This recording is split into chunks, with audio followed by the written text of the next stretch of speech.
même si des fois on a des envies qui sont pas comme les autres, et de foncer quoi, parce que c'est ça qui nous rend heureux. Donc c'est aussi une liberté de ne pas faire comme les autres et de faire ce qui au fond de soi on pense foncièrement bon pour soi. On n'est pas riche de ce qu'on possède, on est riche de ce qu'on vit.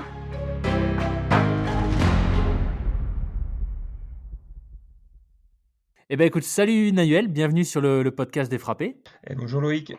Très très content de te recevoir aujourd'hui. Merci de prendre le temps en fin de journée.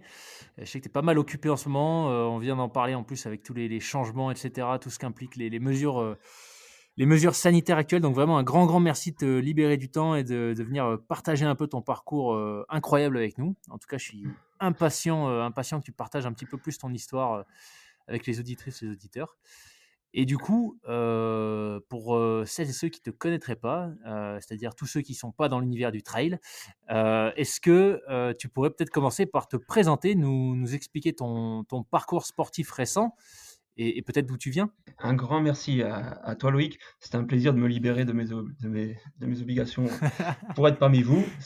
J'avais une réunion ce soir qui est tombée au dernier moment et j'ai pas pu, je me suis excusé. Mais c'est C'est pas vrai, ah un bah honneur d'être. merci. Ah ouais, non, on avait calé ça depuis 3 semaines et voilà, quand on s'engage, il faut tenir ses engagements. Donc vraiment enchanté d'être parmi vous. Bon, moi je me présente, Nahuel Passera, j'ai 36 ans et je suis papa de 2 enfants.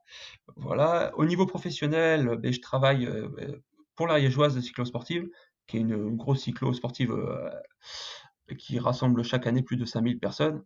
Et je travaille aussi pour le Mont-Calm, le Challenge du Mont-Calm, qui est une course historique des Pyrénées, qui a plus de 30 ans d'existence. Donc ça fait 30 ans que cette course envoie des coureurs courir à plus de 3000 mètres d'altitude. Et dans ce cadre-là, en 2018, ils m'ont recruté pour créer un ultra trail, enfin un ultra de montagne, qui s'appelle la Pika Pika, qui fait 109 km et 11 500 mètres de dénivelé positif et négatif, et dont je suis à l'origine. Voilà pour l'aspect professionnel. Je suis en reconversion professionnelle. J'ai passé un BTS Com dans le cadre de ces deux structures que je viens d'avoir. Et donc là, voilà, maintenant, je suis dans le milieu de l'événementiel sportif qui me passionne depuis 2018. Donc ça, c'est super intéressant, malgré la situation actuelle, mais c'est super intéressant. Au niveau sportif, parce que le sport, c'est un peu toute ma vie, j'ai commencé par le foot, où bizarrement j'étais gardien de but. Moi, j'étais le gardien de but qui battait les joueurs de champ au test Vameval de ce début de saison. Donc voilà, j'ai de suite connu les exigences du haut niveau avec le foot. Je suis parti très tôt de chez moi, à 13 ans, pour partir dans le centre de la France, à Châteauroux, pour voilà, en centre de formation. Après, j'ai fait 3 ans à Istres. J'ai pas réussi à passer pro la dernière étape. J'étais dans le groupe pro, mais j'ai pas réussi à signer un contrat pro.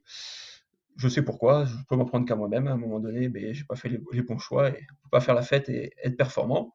Et donc, à 20 ans, je suis revenu auprès de ma cellule familiale qui avait déménagé de Paris en Ariège. Donc, j'ai découvert l'Ariège où je vis actuellement à 20 ans. Donc, c'est un peu le choc un peu des cultures entre le milieu de la nuit marseillaise et le calme ariégeois. Mais je regrette pas du tout mon choix. Je regrette pas du tout mon choix. Ça m'a peut-être fait du bien d'ailleurs. Ça m'a peut-être. Donc voilà, j'ai continué à jouer au niveau amateur, au niveau national par ici. Et voilà, ça m'a trouvé un job. Ça m'avait fait rentrer à la mairie dans un premier temps. J'ai coaché aussi au niveau national les jeunes. Et je me suis blessé en CFA2, c'est la 5e division, en 2011, quand je jouais à Toulouse-Fontaine. Et là, ça faisait un moment que je me demandais ce que je faisais sur le terrain, quoi. Je jouais par obligation, entre guillemets, pour m'arrondir les fins de mois avec les quelques primes qu'on avait. Et donc, je me suis fait une acromioclaviculaire et en rééducation à Cap-Breton, je me suis dit, mais là, c'est clairement, il faut arrêter. Donc, ça, c'était en 2011. J'ai continué à coacher jusqu'en 2013. Et entre-temps, j'ai pris du poids. J'ai passé un soir de fête, j'ai passé la barre des 100 kilos. J'ai fait 100,5. Et à un moment donné, mon père m'a dit, il va falloir quand même que tu fasses quelque chose là. Tu as toujours aimé courir, mais j'avais pas embrayé le pas du marathon parce que quand j'ai regardé une préparation de marathon avec tous les fractionnés, tous les trucs, j'ai dit ça, tu l'as fait assez pendant ta jeunesse, stop. Et donc un jour de juillet 2012, mon père il m'a dit, viens, et dans 3 semaines, il y a une course de montagne par ici, où on part du centre du village et l'arrivée c'est en haut d'un sommet. Et il m'a dit, dans 3 semaines, il y a ça, on va courir et on va faire ça. Et j'ai dit, on y va. Et en gros, depuis ce jour-là, je cours tous les jours ou presque. Donc voilà, donc ça c'était mon entrée dans le monde du trail, c'était un premier Waouh! déclic. C'était ouais, c'est première la course donc de village, c'est la course de la Dent d'Orlu. On part du village d'Orlu qui doit être à 600 mètres et l'arrivée c'est sur la Dent d'Orlu, donc c'est un sommet très pointu qui est à 2222 mètres. Et quand j'ai vu cette ligne d'arrivée, quand je suis arrivé là, je suis arrivé antépénultième. Ouais, j'étais vraiment dans les fins fonds du classement, mais j'étais tellement content et j'ai dit mais c'est Nahu, c'est ça qu'il faut que tu fasses. C'est ça qu'il faut que tu fasses. Donc ça a été voilà. Donc depuis là, j'ai pas arrêté. Donc, qu'est-ce que j'ai fait? Ben, j'ai regardé un peu ce qui se faisait dans ce nouveau monde. J'avais un collègue qui jouait au foot avec moi qui avait fait le Citadel, le grand format ici en Ariège, un peu une course référence qui fait 70 km. Donc, au mois de mars d'après, ben, j'ai fait le 70 km des Citadelles avec, quelques, avec moins de 8 mois de course d'expérience. Et j'avais l'impression d'avoir fait l'UTMB, parce que quand tu commences, l'UTMB, c'est le Graal. Après, tu découvres que c'est pas exactement ça, mais enfin, moi, de mon côté, de ma vision des choses. Mais j'avais fini les citadelles, donc ça, c'était en 2013. Et pour moi, j'avais fait le Graal, j'étais finisher des citadelles. Sauf que ben, tout a été très vite, et 2 ans après, je l'ai gagné.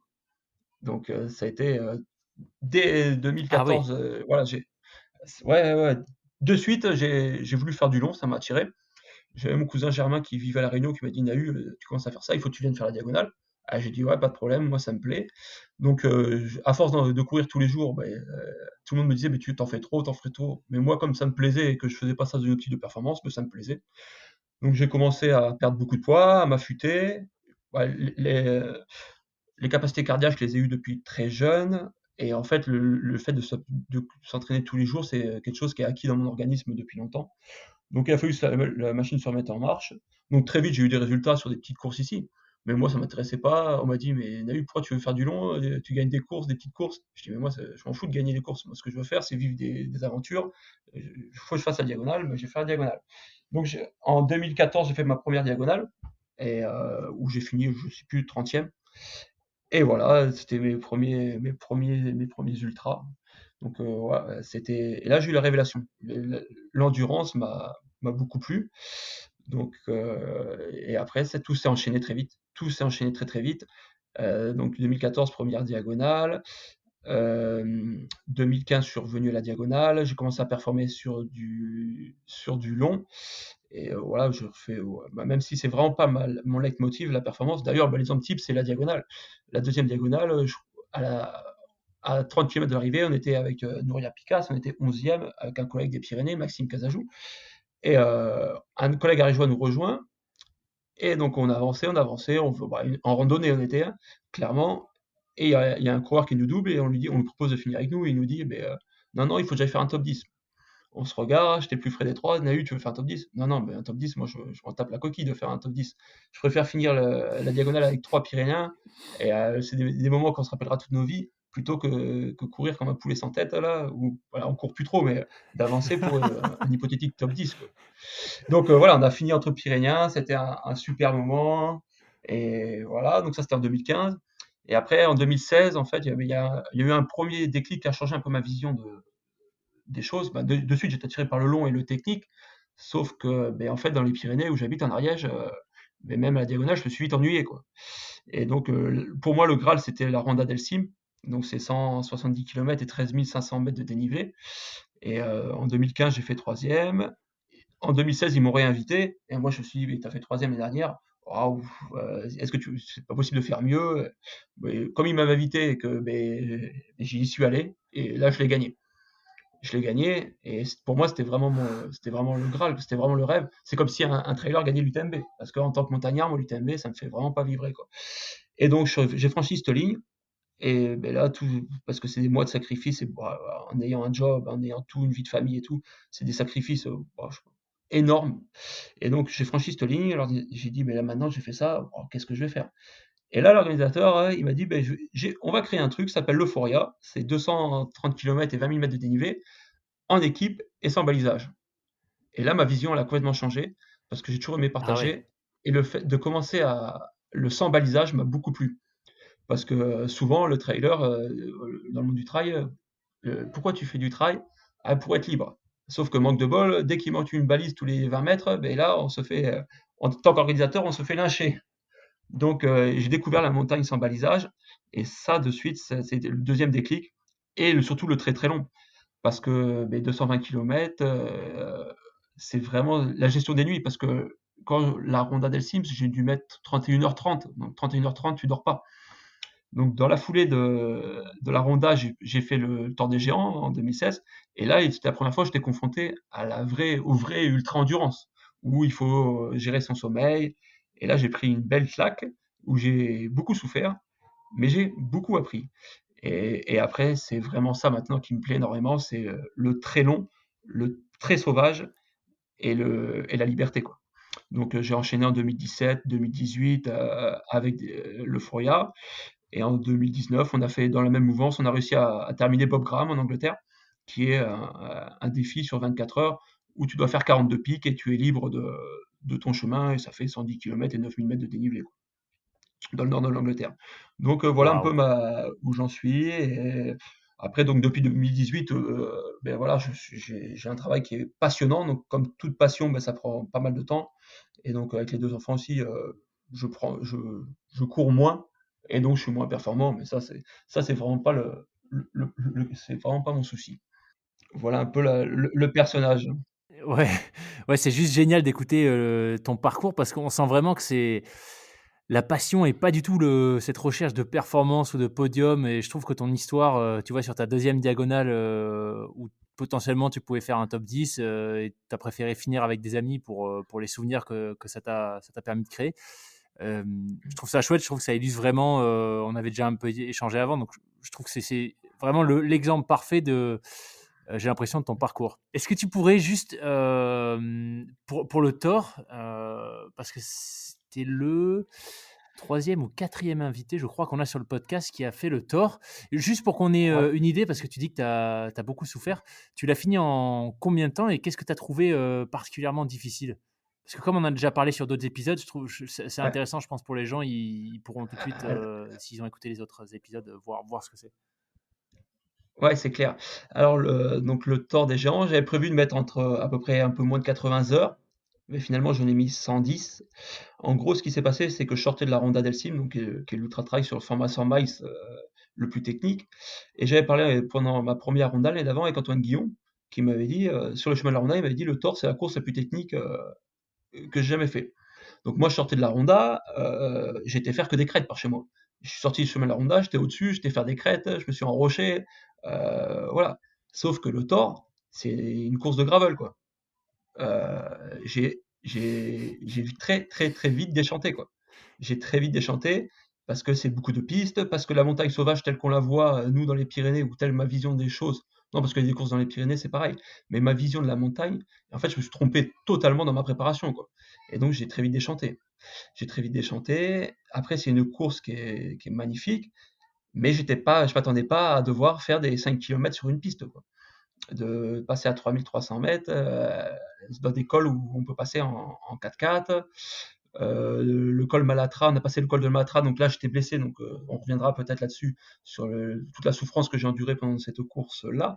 Mais le col Malatra, le col le plus technique du Tour, donc j'étais avec mon ami espagnol et un Italien, et donc on y est passé de nuit sous la neige. Enfin, la nuit elle est tombée sous la neige. Et donc on a commencé, on a attaqué, quelques chaînes, ok, bon, ben c'est bon, ils ont mis là, c'est joli. On arrive à un col, il y avait des parois, je dis bon, mais ça va commencer avec technique. Sauf que j'ai regardé à ma gauche, il y avait écrit col Malatra. Et j'ai dit là, on n'est pas câblé pareil, quoi. Donc ouais, j'ai vraiment déchanté sur le Tour, parce que je m'attendais pas à ça, quoi. Il y avait un Italien qui avait fini troisième de la Ronda, qui est un très bon montagnard, qui me disait mais David, c'est comme ça va être comme ça pendant toute la course. Donc voilà, mais après c'est parce que j'étais pas prêt. Après j'ai failli y retourner après pour prendre une revanche sur moi-même en me préparant à ça, mais j'étais vraiment pas prêt parce que dans l'esprit général, le Tour des Géants, c'est la course la plus montagne, mais ouais, s'il y a sur 330 km, s'il y a 10 km un peu technique ou 15, c'est le bout du monde. Et donc comme t'aimes que ça et que tu t'es préparé pour faire que ça, mais c'était pas le bon casting. Mais voilà, après, j'ai beaucoup appris sur ce temps, beaucoup, beaucoup appris. parce que ouais, je t'avais pas parlé, mais en gros, je suis pas trop. Mes résultats, j'ai aucune fierté par rapport à mes résultats. La petite fierté que j'ai dans ma pratique du trail, c'est que j'ai jamais abandonné une course. Jamais. Pourtant, j'en prends des, j'en prends des pas faciles.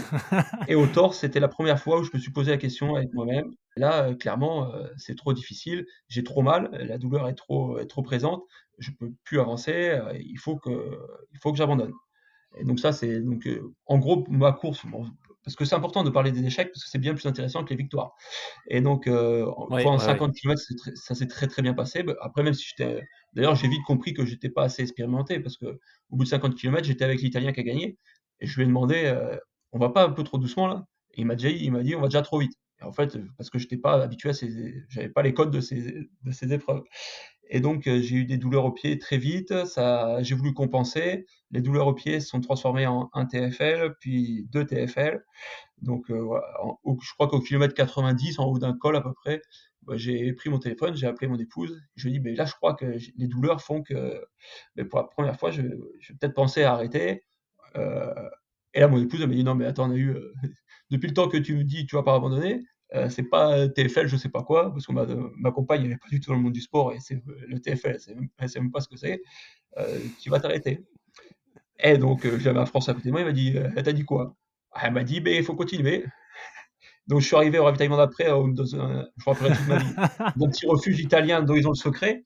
Le mec, il m'a dit, ça a pas l'air d'aller. Je dis, non, ça va pas. Pourtant, tu vois, à ce moment-là, je devais être 15e parce qu'on avait pris tellement d'avance.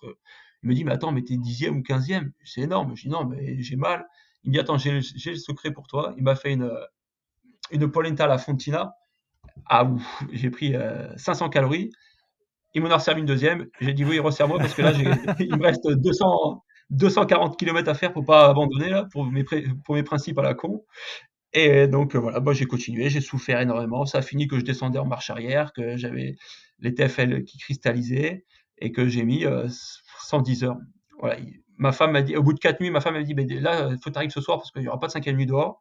Et on allait arriver pour l'apéro pile le quatrième soir, sauf qu'on a dû secourir un coureur qui était plus là, qui était sur le bord du chemin, qui était en mode off. Et donc on a le temps que les hélicoptères arrivent, qu'on le secoue, on arrivait pendant la cinquième nuit et les bars étaient fermés. Donc mais c'était super enrichissant. Grâce à ça, j'ai fait des super rencontres, dont Kongan, mon binôme avec qui après j'ai fait Euphoria. Mais ça a été très très dur voilà, je devais, ouais, c'était un voyage dans la douleur, mais c'est très enrichissant. Et on se rend Ouais. compte à quel point le corps humain peut à chaque fois repousser des limites. Bah, après, le contre-coup de ça, c'est que pendant 6 à 8 mois, j'ai pas pu refaire 1500 mètres de dénivelé, quoi. Mais voilà, je suis arrivé au bout. Ouais. J'ai ramené le dossard à bon port, comme je m'étais toujours juré de faire. Mais c'est une expérience très enrichissante au bout de la douleur. C'est hyper intéressant parce que je crois que c'est la première fois, que j'entends après je baigne pas du tout dans l'univers du trail, comme toi, certainement pas à ton niveau et sûrement pas depuis aussi longtemps. Mais c'est la première fois que j'entends ce genre de feedback, tu vois? Sur le fait que, tu t'attendais à du plus technique sur le Tour des Géants et que l'UTMB c'est pas forcément le type de course qui toi te fait rêver en étant coureur d'ultra. C'est vrai que, en tout cas, d'un point de vue aux yeux du grand public, c'est généralement les 2 courses, qui font un petit peu quand même référence. Mais du coup, comment tu qualifierais ta discipline? Est-ce que tu dirais même que enfin, tu es coureur d'ultra trail ou est-ce que pour toi, c'est même une autre catégorie? Ouais, clairement, moi, ça fait un moment que je fais plus de trail, quoi. Tu vois, ça fait un moment, très vite, ça s'est opéré. C'est que, tu vois, en 2015, les citadelles, je gagne les citadelles. En 2016, en tant que vainqueur, on m'invite, donc je fais bien sûr honneur à l'invitation. Mais tu vois, courir 70 kilomètres et 3000, j'en avais plus envie, quoi. Ça me faisait plus du tout rêver, quoi. Parce que j'avais découvert la montagne, la vraie montagne, et pas courir autour des montagnes. Et donc, d'ailleurs, moi, je me considère plus comme un montagnard ou un ultra randonneur qu'un ultra trailer, clairement. Je suis, voilà, Ouais. ma pratique n'est plus du trail depuis un moment. D'ailleurs, mais ça fait donc 2 ans que je travaille pour la Liégeoise. Je suis dans le milieu du vélo, donc je faisais pas de vélo parce que le cliché du cycliste avec les comme Strava, les trucs, se faire la course au moindre pancarte et le moindre pont d'autoroute, c'était pas du tout ma philosophie. Mais donc là, depuis cet été, je me suis mis au vélo et de suite à l'ultra-bike et au gravel. Et je pense que, je sais pas si c'est pas cette année ou l'année prochaine, j'irai faire le parcours de l'UTMB en gravel. Parce que quand je dis je fais du trail, on me dit t'as fait l'UTMB? Ben non. Bon, mais maintenant je pourrais dire ben je l'ai fait, mais en gravel. Donc voilà, ce sera le petit clin d'œil pour que je puisse enfin me mettre à table avec des trailers et leur dire que moi aussi j'ai fait l'UTMB. Par contre, dans le cadre de l'UTMB, il y a une course que j'aurais dû faire. Enfin, une course, c'est même pas une course parce qu'il n'y a pas de classement, donc ça, c'est totalement dans mon état d'esprit. C'est la PTL, la petite trotte à Léon. Donc, je devais le faire avec mes 2 amis espagnols et d'ailleurs, on était suivis par Nature Trail, le magazine et malheureusement, je suis blessé. Mais donc j'ai suivi la PTL et la PTL, ça correspond clairement à mon état d'esprit sur, le parcours, l'engagement, la philosophie. Donc, voilà. Dans le cadre de l'UTMB, dans des courses de l'UTMB, il y a une course où j'irai, où je retournerai avec grand plaisir, c'est, la PTL. Ok. Waouh. Pour les non initiés à la PTL, c'est une course qui se fait à 2 ou 3, sans balisage, qui fait à peu près, qui change chaque année, qui fait à peu près plus de 300 kilomètres et où il n'y a pas de classement en fait. Où c'est vraiment l'esprit de montagnard. Et quand on a discuté avec l'organisation, mais on a topé ces courses, je dis, mais c'est exactement la même chose qu'on fait nous à la Pika Pika. C'est une course faite par des montagnards pour des montagnards. Et là-dessus, on fera jamais de la Ouais. masse, quoi. Mais après, pour faire un parallèle à l'ultra bike, je pense que en fait, le trail c'est tellement aseptisé que de plus en plus les trailers vont sur de l'ultra bike pour retrouver un peu cet esprit d'aventure qui maintenant, bah, il y a des ultra trail partout. Les gens, nous quand on a lancé la Pika Pika, 110 km et 11 500 mètres de dénivelé, ils comprenaient même plus ce que c'était. Oh, mais c'est plus court que l'UTMB, c'est plus rapide. Ah non, non. Nous, le premier, et pourtant c'est un bon, il met 26 heures. Parce que en montagne, on compte pas en kilomètres, on compte en dénivelé. Mais en fait, maintenant, c'est devenu tellement banal. On a démocratisé tout ça et d'ailleurs, dans le trail, il y a une grande mode pour l'ultra. Tout le monde veut faire de l'ultra, mais le Graal, c'est pas de faire de l'ultra, c'est que moi j'ai fait de l'ultra parce que ça me faisait plaisir. Mais il faut pas absolument faire de l'ultra pour faire plaisir aux gens à la machine à café le lundi ou Ouais. pour flatter son ego. Et ça, je trouve que c'est une des dérives dans le monde du trail actuellement, quoi. Ouais, c'est clair. C'est clair. Et puis, on en a déjà parlé plusieurs fois sur ce podcast avec d'autres invités, mais c'est aussi cette. Euh, c'est devenu effectivement, comme tu dis, j'ai l'impression hyper populaire et ça semble hyper accessible. En tout cas, je ne sais pas si ça a déjà semblé autant accessible par le passé. C'est-à-dire que quand tu vois des témoignages ou tu vois des reportages, moi je trouve pas que ça. Disons que ça peut donner l'impression que voilà, tu t'entraînes 2 mois et puis c'est bon, tu peux faire un UTMB quoi. Et moi j'en ai vu plein et je l'ai même fait moi-même, tu vois, cette erreur de commencer le trail, j'ai couru un 10 km et ma course suivante c'était la Saint-Élion quoi. Alors bon, pour toi la Saint-Élion c'est comme aller faire tes courses, mais tu vois pour moi qui est pas du tout en plus, enfin à l'époque je crois que j'étais pas loin des 100 kilos non plus, j'ai un gabarit de judoka, pas de coureur, donc d'un point de vue physiologique, c'était ridicule, quoi, tu vois, de passer d'un 10 km à la Saint-Élion, j'avais ni l'expérience, ni l'entraînement, ni rien, quoi. Alors, c'est passé parce que je me suis entraîné comme un malade pendant 3 mois, mais du coup, effectivement, la notion de plaisir, je ne sais pas si elle était aussi importante que ce qu'elle aurait pu être si tu vois, je m'étais aligné sur le départ de la Saint-Élion parce que j'avais vraiment envie de le faire, parce que bah, c'était l'évolution logique d'autres courses que j'avais fait. Donc c'est super intéressant ce que tu dis parce que ouais, bon, en tout cas, ça me parle beaucoup et je trouve que ça fait du bien d'entendre un peu, tu vois, ce genre de témoignage pour quelqu'un qui même si tu dis que c'est pas ça qui te drive, pour quelqu'un qui est quand même sur un très très haut niveau en trail. Ouais, je te rejoins totalement dans ton analyse. Bah, après, je vais pas me faire des amis, mais ça, c'est pas grave, c'est le fond de ma pensée. Mais après, ce que je tiens à dire par rapport à tu me dis la Saint-Élion, c'est comme faire mes courses, mais pour moi, courir 70 kilomètres maintenant à plat, j'ai toujours dit c'est très difficile. Pour moi, courir un marathon, c'est très très difficile.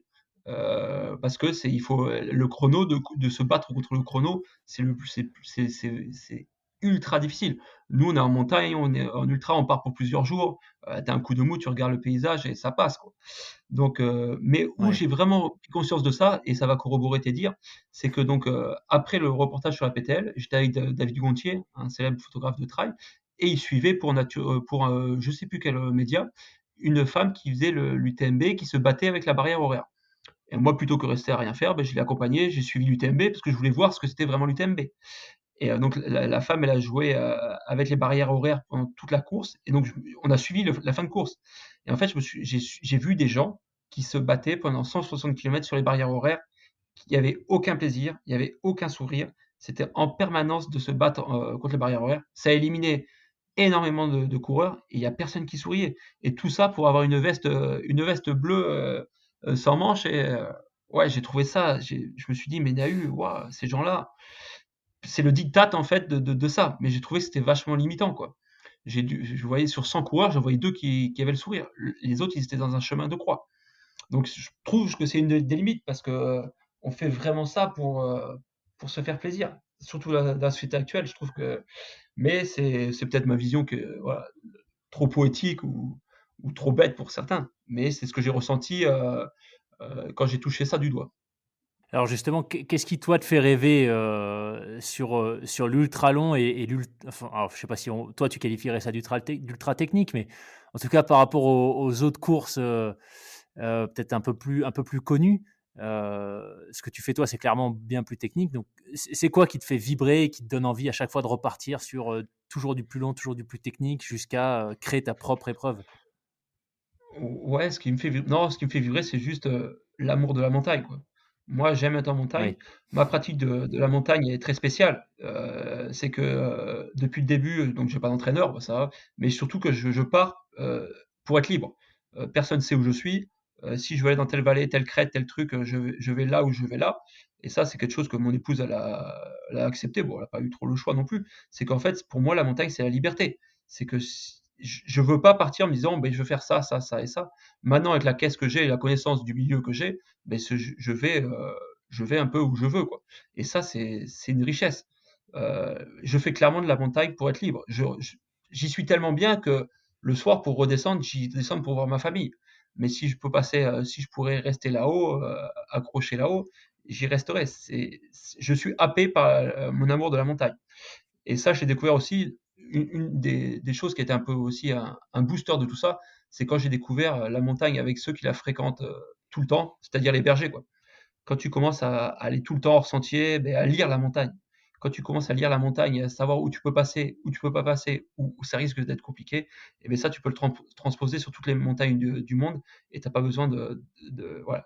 La vraie montagne commence quand on commence à sortir des sentiers battus. Donc voilà, je tends un peu vers l'alpi, mais malheureusement, j'ai pas le niveau technique pour pouvoir évoluer, évoluer aussi libre que je l'espère, mais je progresse petit à petit, poc à poc, et un pas après l'autre, comme on dit en catalan, qui est une devise qui me tient au cœur. Mais voilà, j'ai ce besoin de liberté. Je suis vraiment heureux quand c'est une addiction en fait. C'est une addiction et c'est ça un peu qui me guide. Donc après, s'il y a des courses qui me font rêver, c'est ELS 2900, c'est une course qui se passe en Andorre, qui va peut-être disparaître, qui est organisée par un ami. Et là, c'est pareil, c'est 25 équipes de deux. On part d'un refuge à minuit en Espagne. On doit faire les 7 pics à 2900 mètres de l'Andorre et on arrive dans un autre refuge. On a 24 heures pour les faire. Il n'y a aucun matériel obligatoire, il n'y a aucun chemin. Le seul but du jeu, c'est de passer par les 7 pics. Donc tu es totalement libre. Le Ah matériel oui. obligatoire, c'est à partir de la deuxième base de vie, c'est baudrier et casque. Et l'organisateur qui nous a fait le briefing, Matt, que je salue, il nous a dit, ben, ça c'est pour élitroyer le corps. Tout le monde a rigolé. Non, non, mais c'est pour votre sécurité, quoi. Donc, et là, c'est contre initié, voilà, il y a une année, c'est Kylian Jornet qui avait fait la photo, et d'après ce que dit la légende, c'est que il y aurait des partenaires qui n'ont pas voulu, ces partenaires qui n'ont pas voulu qu'il la fasse, quoi. Mais voilà, pour moi, c'est la quintessence de la liberté.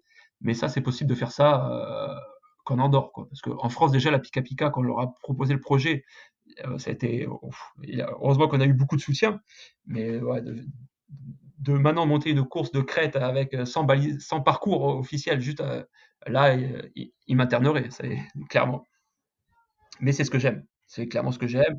L'autre addiction que j'ai, c'est l'ultra endurance, quoi. C'est toutes ces endorphines qui est sécrétée par le manque de sommeil, clairement, parce que quand je vois certains invités que tu as eu en podcast et qui sont aventuriers et tout ça, ça me fait rêver. Ça me fait rêver. Mais j'ai ma famille, j'ai ma maison, j'ai mes enfants, et voilà, c'est des choix de vie.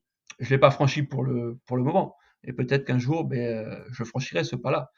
Parce que moi, passer, 3 jours, 4 jours en montagne, dormir un quart d'heure, là, cet été, pour cet été, on a fait un projet. Donc, comme la Pika Pika s'est pas fait et l'Andorra Ultra Trail a définitivement disparu, j'ai fait un parcours qui a mixé les deux, que j'ai fait en off, donc, qui fait 158 kilomètres et 15 800 mètres de dénivelé. Donc, on l'a fait accompagné. On est trois à l'avoir fait en entier et on a mis 60 heures et on a dormi un quart d'heure, quoi. Donc, il y a un film de cette aventure qui va Oh sortir au la printemps. vache! Et là, voilà, donc c'est ce que j'aime, quoi. C'est vraiment ce que j'aime, être au milieu de la montagne pendant autant de temps, loin des sentiers balisés. Voilà, c'est une vision des choses. Je suis pas là pour essayer de dire que mais c'est la meilleure vision, loin de là. Mais c'est la mienne et c'est celle qui me fait avancer. Ouais.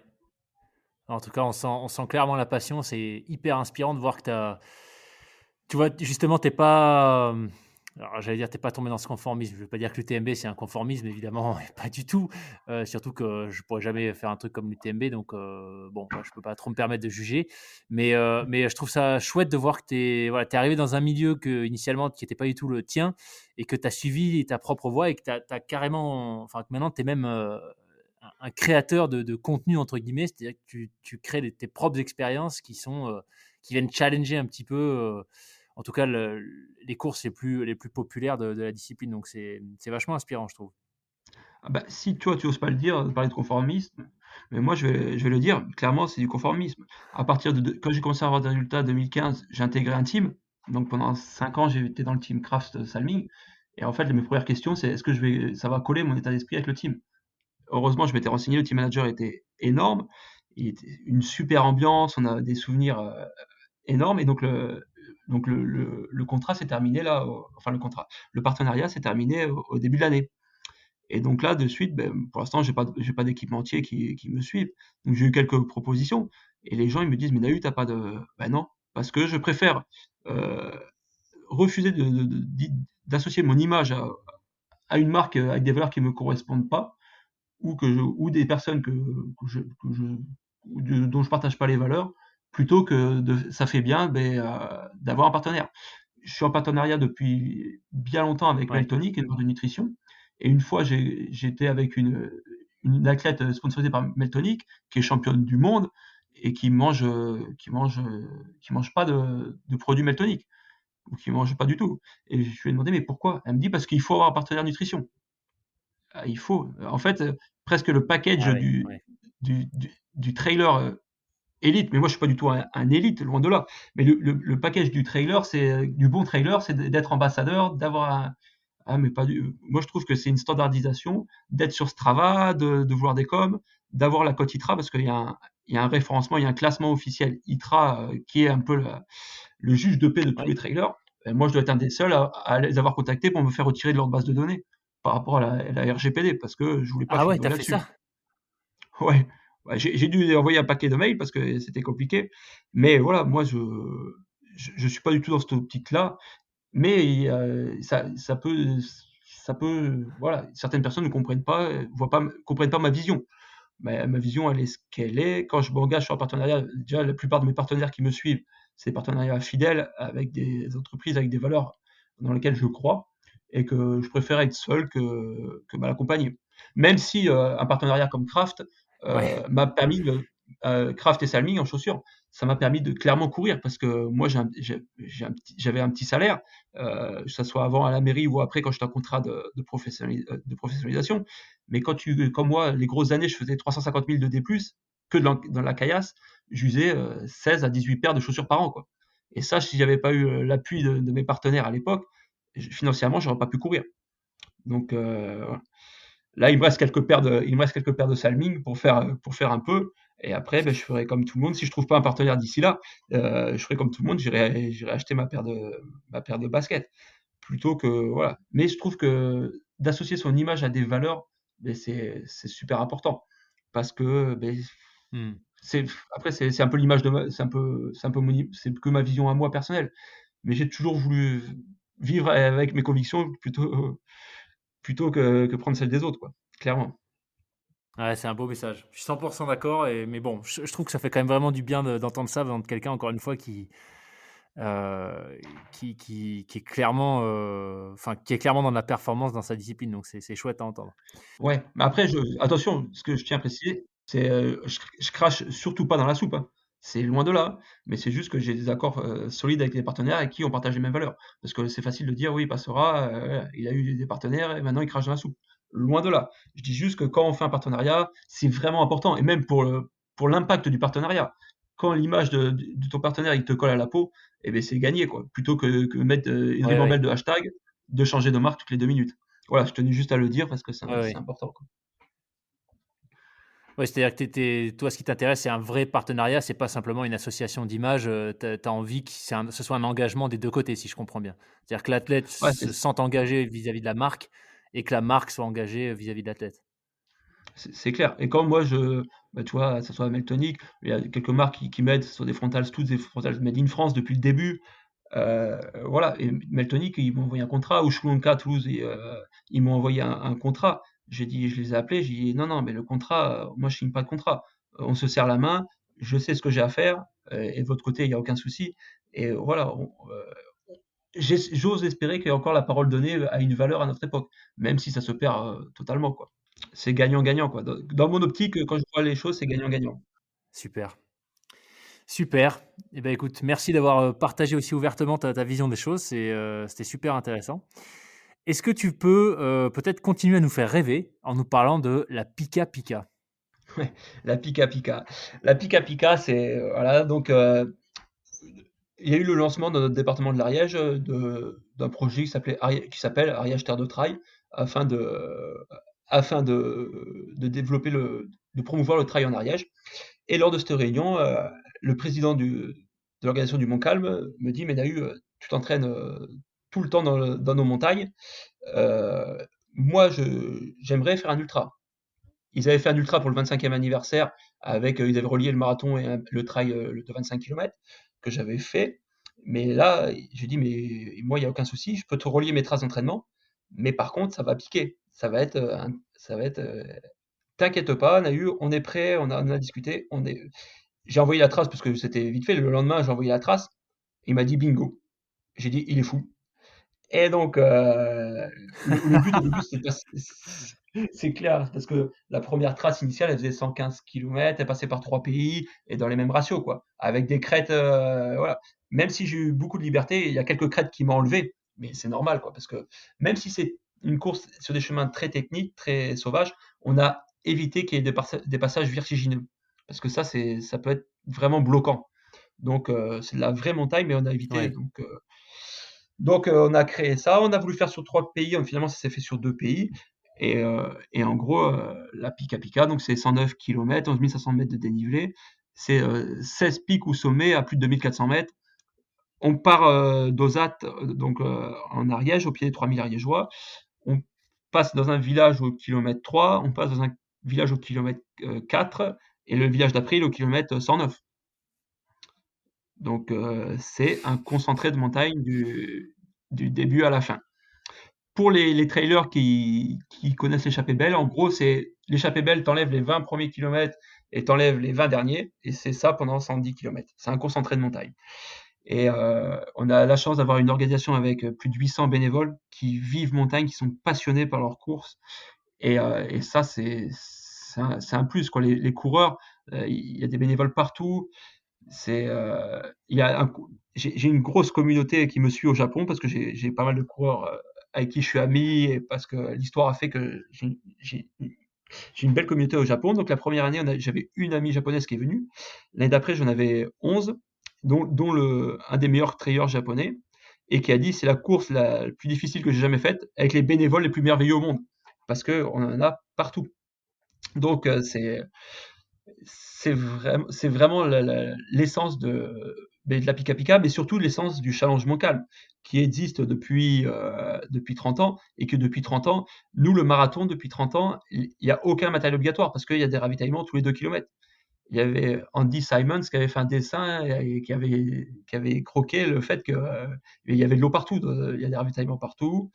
Et donc, c'est vraiment une grosse réussite de l'ensemble des bénévoles. Et d'ailleurs, pour l'anecdote, quand la première fois j'ai présenté, parce que avant de se lancer, il fallait que les bénévoles acceptent de se lancer dans ce projet un peu fou.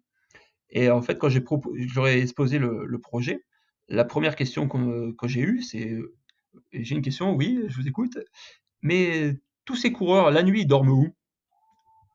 Ah, alors la nuit, ils ont des frontales et ils avancent.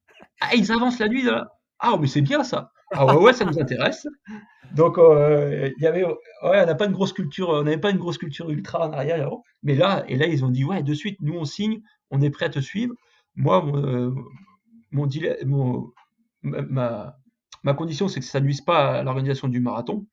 Et donc, on a fait une super réussite. Et quand tu vois, nous, aux Ath, c'est un tout petit village de montagne, au fin fond de vallée d'Ariège, où il n'y a pas de transport en commun qui y va.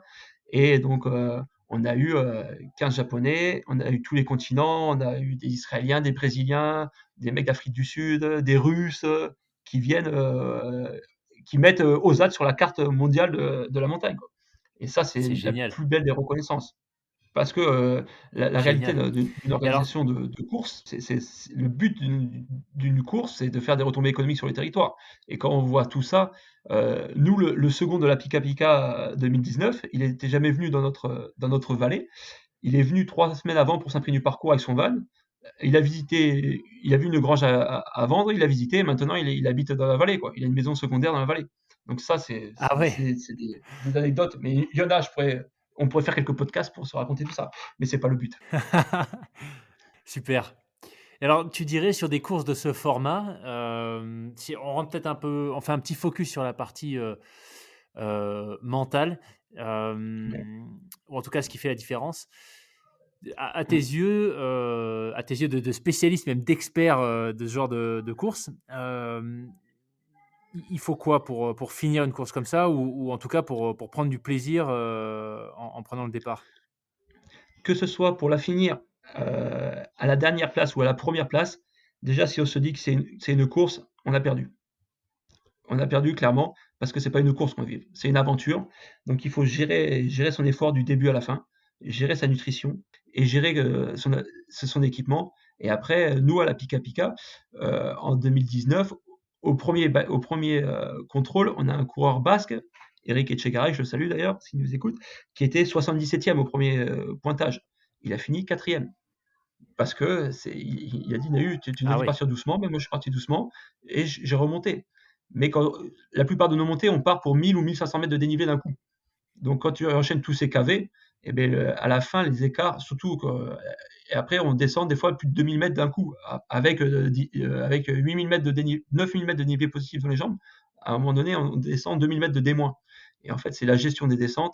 Et si on prend ça comme une course, quoi qu'il arrive, on ne terminera pas dans des bonnes conditions. On ne terminera pas, si on termine, ce ne sera pas dans les meilleures conditions. Il faut le prendre comme une aventure. Clairement, là, on fait ouais, de l'aventure. On fait plus de la course, quoi. Et ça soit même sur des formats plus courts. Je pense qu'à partir du moment, maintenant à l'UTMB, les mecs ils sont tellement rapides que c'est de la course du début à la fin. Mais même la Ronda, quand moi là, j'ai gagné la Ronda en 31h30, j'ai commencé à faire la course à 20 km de l'arrivée ou 30 km de l'arrivée. Mais sinon, il y a trop de choses qui peuvent te faire tout capoter, quoi. C'est clairement de la gestion. tu me disais un peu plus tôt, tu nous parlais du Tour des Géants et que ça avait été une super expérience. Qu'est-ce que tu ferais différemment si tu devais repartir sur cette épreuve? Comme tu viens de nous parler de gestion, gestion de course, et cetera. Qu'est-ce que toi, tu aurais géré différemment? Tout, tout, tout, OK. parce que me retrouver tout, parce que mais c'est bien, parce que c'est en se brûlant qu'on apprend. C'est que je suis arrivé là confiant après la Ronda.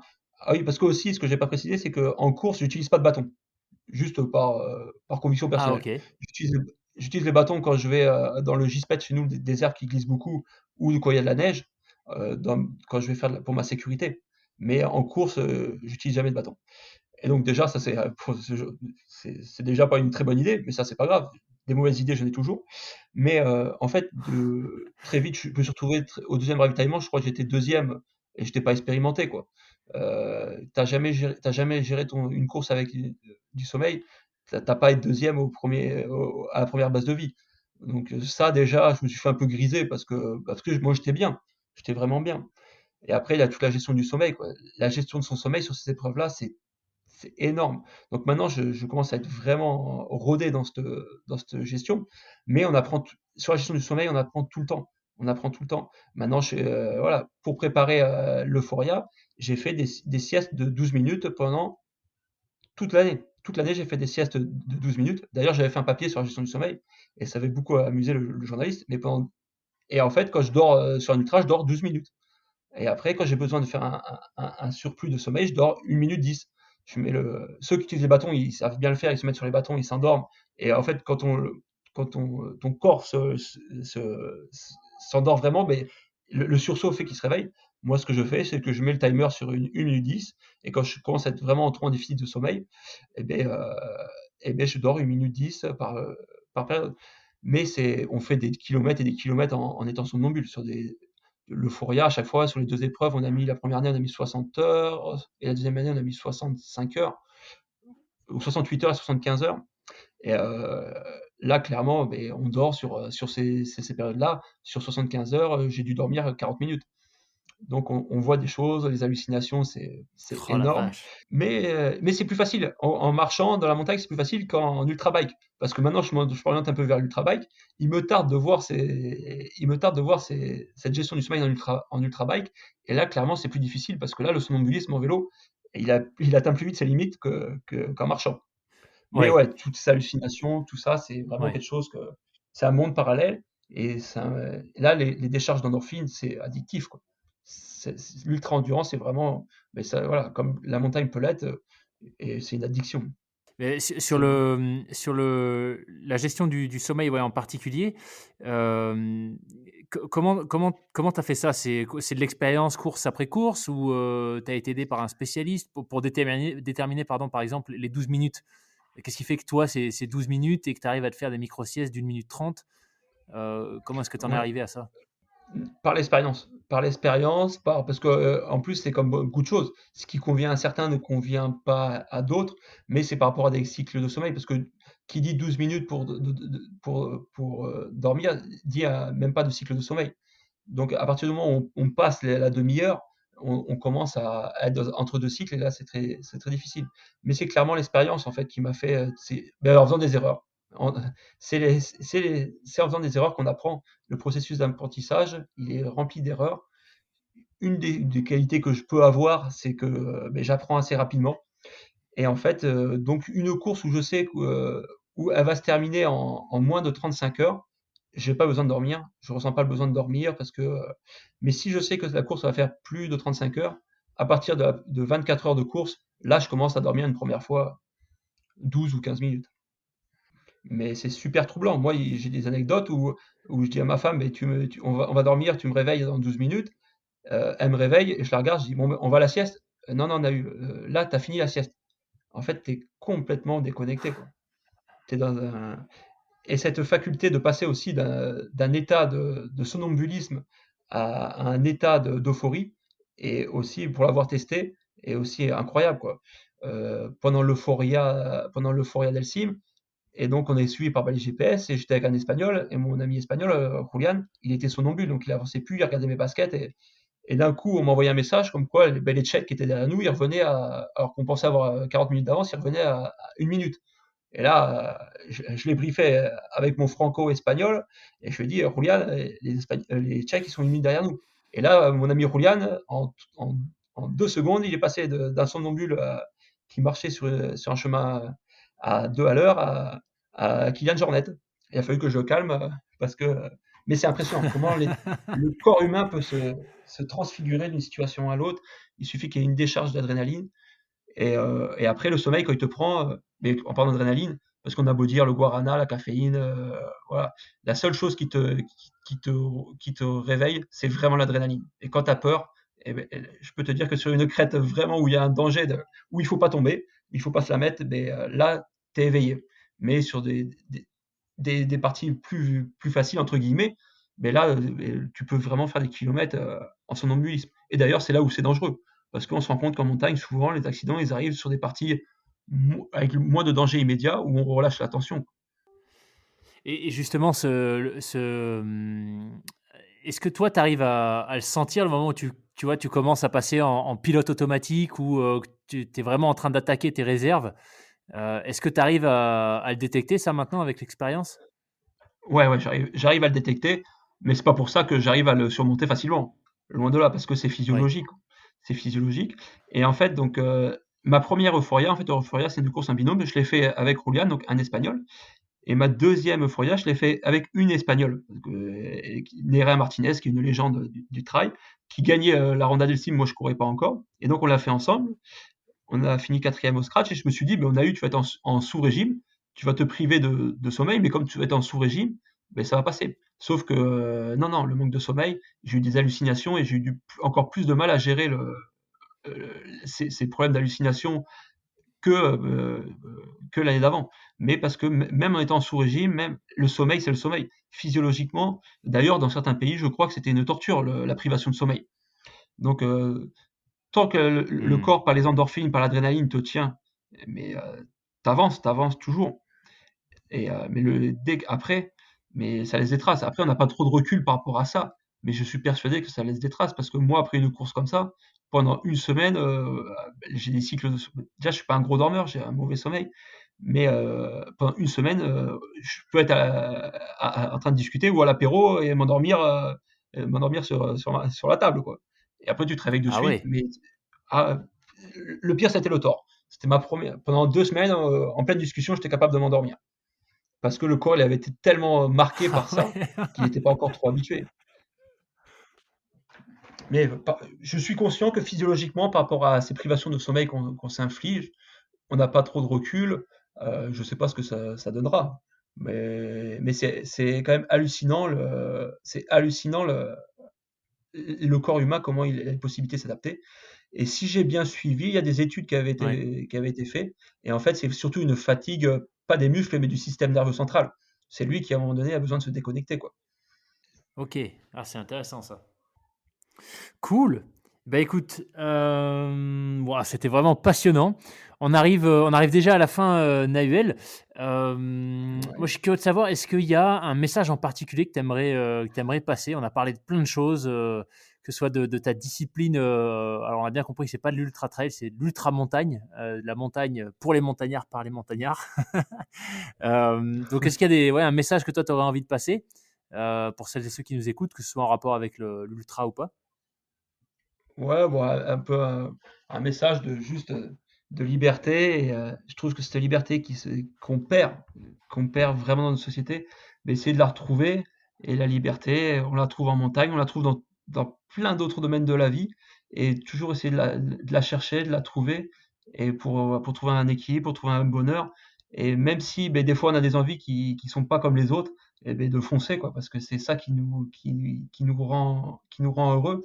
Donc c'est aussi une liberté de ne pas faire comme les autres et de faire ce qui, au fond de soi, on pense foncièrement bon pour soi. Mais on est dans une société où il y a beaucoup de pression, de pression sociétale par rapport à plein de domaines. Mais voilà, d'essayer de trouver une liberté et un équilibre, parce qu'il ne faut pas non plus, pour ceux qui ont des familles, il faut pas tout miser sur la liberté, mais vraiment la liberté d'être heureux. Et on n'est pas riche de ce qu'on possède, on est riche de ce qu'on vit. Et toute la montagne me rend vraiment riche. Donc voilà, de se déconnecter un peu des standards sociétal très forts et voilà, que être est supérieur à avoir, enfin pour moi, et je prétends vraiment pas détenir la parole, la- je ne suis vraiment pas omniscient, quoi. En tout cas, ouais, bah, c'est un super message et moi, c'est vraiment ce que je retiens. Je voulais te remercier pour ça de cet épisode. C'est l'authenticité avec laquelle tu as partagé ton parcours, et tous ces superbes exemples que tu as bien voulu partager avec nous de, bah, comment est-ce qu'à un moment donné, tu as écouté, bah, tu t'es écouté toi-même en fait, et tu es parti sur, ce qui te faisait vraiment vibrer, même si c'était pas forcément la norme à ce moment-là. Notamment sur les formats qui toi te plaisent et de voir que tu es allé jusqu'à la création de ta propre course, je trouve ça juste génial. Donc un très très grand merci Nahu encore une fois pour ton temps et tout ce que tu as bien voulu partager. Et écoute, je mettrai en description de l'épisode toutes les infos sur la Pika Pika, ton parcours, etc. Comme ça, les gens pourront aller regarder et qui sait, peut-être inviter leurs amis japonais ou japonaises à s'inscrire. Comme ça, tu en auras encore plus. Et je te dis tout le meilleur pour la suite, Nahuel. Mais un grand merci à toi et un grand merci à tous les auditeurs qui ont passé un peu de temps en notre compagnie.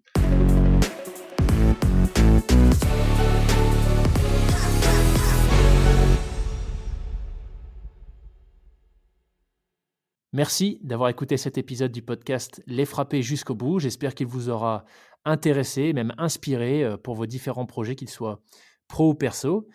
Je vous invite à nous faire parvenir vos commentaires, vos feedbacks, vos suggestions d'invités également, directement par email à contact@lesfrappés.com.